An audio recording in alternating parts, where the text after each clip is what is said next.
Think about it. You can look at any business, and if you want to know what shifts a business, what shifts your life, there's one force: decision making.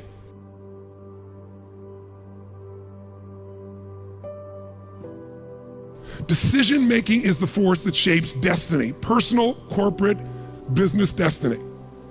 How many of you can think of decisions that you made years ago, 1 or 2 decisions, 5, 10, 15 years ago, that decision, you may not have realized it at the time, but that decision was one of the most important decisions of your life. If you'd made a different decision there, you've gone a different direction, your life would be completely different today. Who can relate to this in your life? Say I. The secret then is getting darn good at making more effective decisions. Now, by the way, are we always gonna make the right decision, yes or no? Absolutely not, no way in a million years. But most people don't have the guts to make the tough decisions because they want to make the right decision, so they make no decision. And that's a decision. Isn't it true? And what happens is the world takes them over. So decision making is the power. Now, there's 3 decisions you're making every moment of your life and of your business. And you're making it right now in this room. And if you're watching here on film especially, you might make some decisions because you're not in the environment that's different. But the first decision you're making every moment of your life that affects your life and business is, what are you gonna focus on? Because whatever you focus on, you're gonna feel. So as a business owner, every employee you have each day comes in and they make decisions about what to focus on. Some people focus on their own needs, some people focus on the customer's needs. Is that gonna change the quality of what your business does? How it does, yes or no? A little or completely? Completely. Some people focus on what they can't control every day. Can you predict, if you're focusing every day on what you can't control, how you're gonna feel about your life or your business? You're gonna be overwhelmed, you're gonna be depressed, you're gonna be frustrated. Right now, you're deciding what to focus on. You're gonna be focusing on, okay, we're getting into it now. I got the energy, now we're gonna get into the meat of this. You're right, all business is decision making, better decisions, better life. Or you could be saying, wow, my neighbor smells after all that jumping up and down. Notice that focus, right? Whatever you focus on, you're gonna experience though, true? Now, some people make a decision and then they focus on the decision about how it didn't work out versus what they learned. Because there are gonna be plenty of decisions that don't work out. In fact, probably if we were honest, most of us forget them. And most of our decisions aren't necessarily the right decisions if we make gutsy ones. But the ultimate decision is the ability to choose again. So focus is a decision. It's happening right now, it's happening in your business, but here's what we're looking for. There's a pattern of focus. At some stages in business, as you're gonna learn today, the focus of the entrepreneur in the business is increasing sales. And they increase sales, and when they're successful, they eventually fail. Because their sales are increasing, but what's not? Someone tell me, what's not? Profits. Some people are totally focused on profits, profits, profits. Can you make any company profitable, yes or no? Sure you can. Cut enough stuff, you can make any company profitable for a while. A day, a week, a month, a year, a decade. True? At different stages in the business, you must change your focus. There's a life cycle to a business. If you're gonna make effective decisions, you gotta know where you are on that life cycle. You make decisions differently for a teenager than a toddler, than a grown adult, don't you? Same thing's true in a business, in your life. So if you're gonna control your life, the way you take control is making new choices. If you don't like how things are, what do you gotta do? Change it. And to change it, you have to make a decision. And by the way, leaders make decisions. That's what makes somebody a leader. They have the guts to make the most difficult decision nobody else has the guts to make. And they know they're gonna be wrong. But if they're wrong, what will they do? They'll know what they want, they see it's not working, and they'll do what? Change it, which means they'll make another decision, do something new, and see if it works. That's the essence of how we grow. So first decision controls your life is focus. Lots of patterns. Some people focus on what they can control, some focus on what they can't control. Some focus on customers, as I said, some focus on themselves.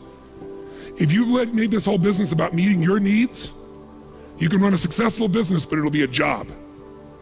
Because you'll never be able to sell it. Because if it's just meeting your needs, it's not a system. It demands your attention, your connection. It's giving what you want. But ultimately, it's not gonna give somebody else what they want, so you can't sell it. If you can't sell your business, if you don't have an exit strategy, you have a job. I don't care how successful the business is. That doesn't mean you have to sell the business. But one of the most important decisions you make in business is, ultimately, if I was gonna sell this, if I chose to, I have to know what I sell this to so that I have long-term value, not just an income along the way. I have this critical mass hit. I get a multiple of my business. And most people don't have a clear exit strategy. They think I'll come up with that someday. You gotta start with that end in mind. That's gotta be part of your focus if you're gonna be successful in your business. I can remember a gentleman who's built CAA in Hollywood, his largest, most successful agency, right? Michael Ovitz, remember that name? He put together Nike and Coca-Cola and these billion-dollar deals. And eventually Mike Ovitz went to go sell that business. He'd never thought through an exit strategy and he got almost nothing for it. Because the laws prevented him from selling it to a studio. He had to sell it to some of his employees for pennies on its real value. Now Mike found a way to make money later on in another place off of Disney. But the bottom line is the guy didn't have an exit strategy. Even though it was brilliant, made lots of money, in the end didn't get the value. Focus. Your first decision is, what are you gonna focus on? Second decision, the minute you focus on something, you're gonna feel it. So if you focus on, oh my God, the economy's coming apart. My industry's, people are not buying my product or service, they're shutting it down. Consumers are not spending the money. Is that gonna affect your state, yes or no? Now, should you lie to yourself and just pretend there aren't challenges? No, but you're gonna have to focus instead on, what am I gonna do? What's the need that's still there? In any marketplace, there's always still people buying. I've seen it throughout the years. Even in some simple little business, let's say you're a realtor, you have your own little real estate office, or you kind of your own salesperson, you got a couple people that work with you that help you leverage yourself. Something that simple. I remember years ago, I met a woman named Marty Rodriguez. She's from the town I grew up in.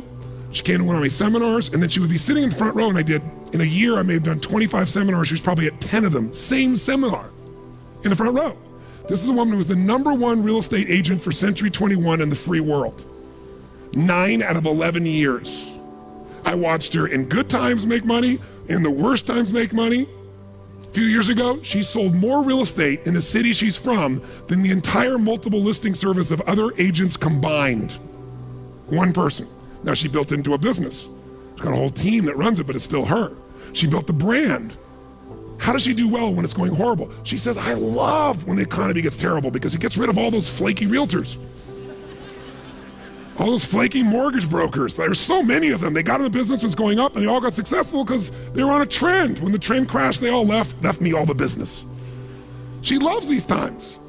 But the reason is her focus is different. Does that make sense? Completely different focus. So, when you're focusing, you got to decide what I'm going to focus on. But as soon as you focus on something, even if it's not true, you're going to feel it. So if you think someone tells you, someone screwed you over, they took advantage of you, and you're like, what? And you're all upset, and you picture it in your mind, and now you're angry. And then later you go to confront this person, and you find out it wasn't true. Who's ever had something like this happen and felt like an idiot? Raise your hand and say, I. But when you focus on it, does it control you? Do you feel it? Yes or no? So just write, focus equals feeling.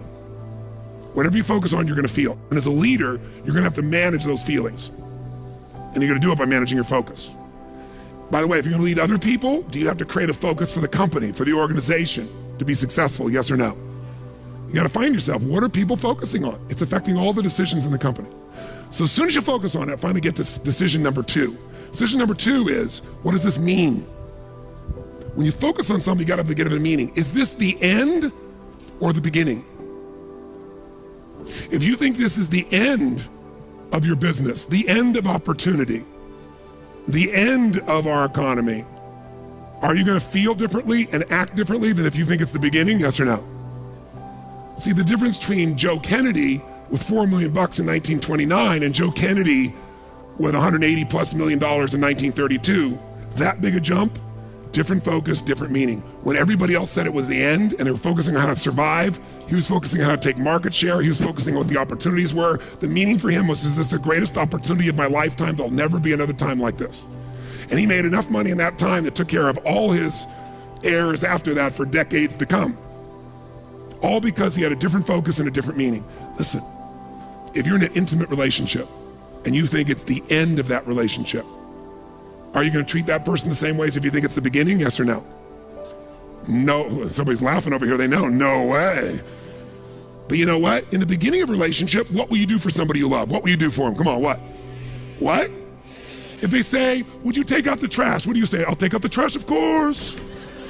What else would you like me to do? Isn't it true? After 3 or 4 years, they say, or 5 or 7, they go, will you take out the trash? Person goes, what do I look like, your janitor? And they go, I don't know what it is. We don't seem to have the same attraction. I don't know what happened. Here's what I tell people. Treat people at the end of the relationship like it's the beginning and there won't be an end. And that's not just your intimate relationship. What if your customers, what if you fell in love with your customers, with your clients, more than your product, more than your company? If your entire life was about meeting their needs, if you would do what for your customers and clients, you would do what? If you love your customers and clients, you do anything, guess what? They're gonna love you. But most people love their customers and clients as long as they buy from them, do what they want, respond to them. And when they don't, they go, that's the end. You want clients for life, not just customers? Fall in love with them. It's a different focus, isn't it? It's a different meaning. And that creates a different life because you make decisions differently from that place. There's another meaning. Is this punishment in my business? Am I being punished by God? Or am I being challenged? Or is this actually a gift what I'm facing right now? Whatever meaning you give controls what you feel. And what you feel controls the third decision. What are you going to do? Right? The minute you give it a meaning, you get a feeling. When you get a feeling, you're going to do something. You're going to take action. You're going to pull back. A whole economy is driven by this. People start focusing on, oh my God, maybe this is going to go on forever. Maybe I'm not going to get what I need. This might be the end of the way things are. I better pull in my reins. I better not spend this money. I better not take any action. And it becomes a self-fulfilling prophecy. How many know what I'm talking about here? So decision-making is your power. You want to change your business? Think about whatever's changed your business in the past. I guarantee you what's changed your business is some decisions you made. You made some decisions that shifted your business in a radical way, changed things in a way that shifted the game for you. Decisions about people, decisions about products, decisions about marketing or promotion, decisions about locations, decisions about what you're going to offer, your offerings, decisions. You want to change your whole business, you can do it next few days just with some new decisions, but you're going to get stimulated, all kinds of decisions to look at. You got to decide which ones will make the biggest difference. Today, again, is going to help you understand where those decisions need to be focused based on where you are in the life cycle of your business and where you are in your personal life cycle. By the way, do you make decisions differently? Do you look at time differently when you're 20 than when you're 30, than when you're 40, than when you're 50, than when you're 60, than when you're 70, yes or no? It'll affect your decisions.